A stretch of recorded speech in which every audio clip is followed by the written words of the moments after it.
प्रिय श्रोतागण, मैं आज आपके लिए शनिदेव कथा लेकर आई हूँ।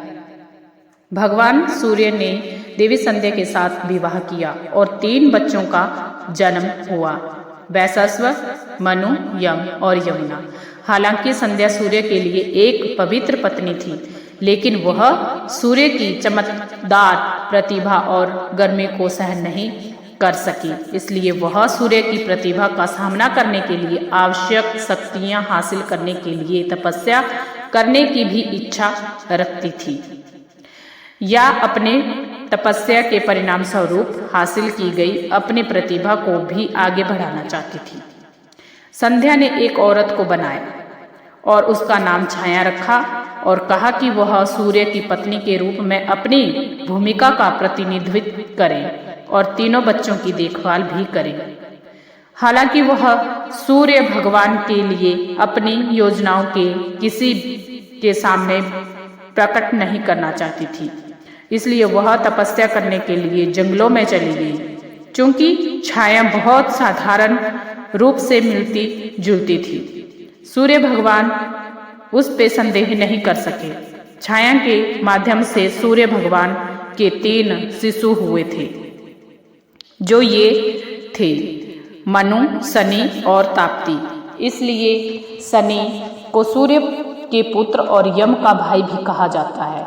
जब शनि छाया के गर्भ में थे, उसने भगवान शिव को प्रसन्न करने के लिए चमकदार सूर्य के नीचे एक गंभीर तपस्या की। क्योंकि वह पूरी तरह से भगवान शिव की प्रार्थना और पूजा में डूब गई थी, दिव्य शक्तियों गर्भ के भीतर बच्चे का पालन पोषण करती थी, इसलिए शनिदेव भगवान शिव को बहुत समर्पित थे। इसके अलावा जब छाया ने इतनी देर तक धधकते सूरज के नीचे तपस्या की थी, तो शनि गर्भ के अंदर काले रंग के हो गए थे। जैसे ही शनिदेव का जन्म हुआ, सूर्य भगवान ने उसके काले रंग को देखकर तुच्छ जाना और इस बात पर संदेह किया कि क्या शनि का जन्म उनके पास से हुआ। नाराज हुए शनिदेव ने जब अपने पिता पर नजर नाराज डाली, तो शनिदेव की शक्तियों के कारण सूर्य भी काले रंग में झुलस गए थे।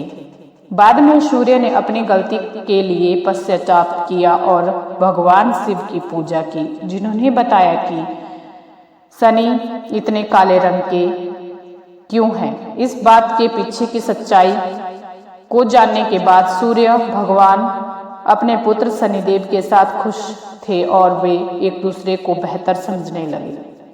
शनिदेव भगवान शिव के एक प्रिय शिष्य बन गए और सभी ज्ञान उनसे सीख गए। शिव शनिदेव की भक्ति और ईमानदारी से बहुत प्रसन्न थे,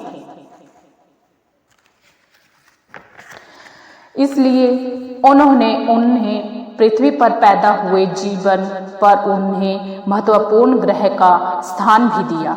उन्होंने लोगों द्वारा किए गए कर्मों के प्रभावों को विस्तृत करने की जिम्मेदारी भी दी गई थी। शनिदेव बेहतर उदार भगवान हैं। हालांकि कई लोग उन्हें क्रूर रूप में देखते हैं, तो वह अपने भाई यम की तरह इतने न्यायप्रिय हैं, इसलिए वह लोगों द्वारा किए गए कर्मों के अनुरूप सही प्रकार के परिणाम प्रदान करते हैं।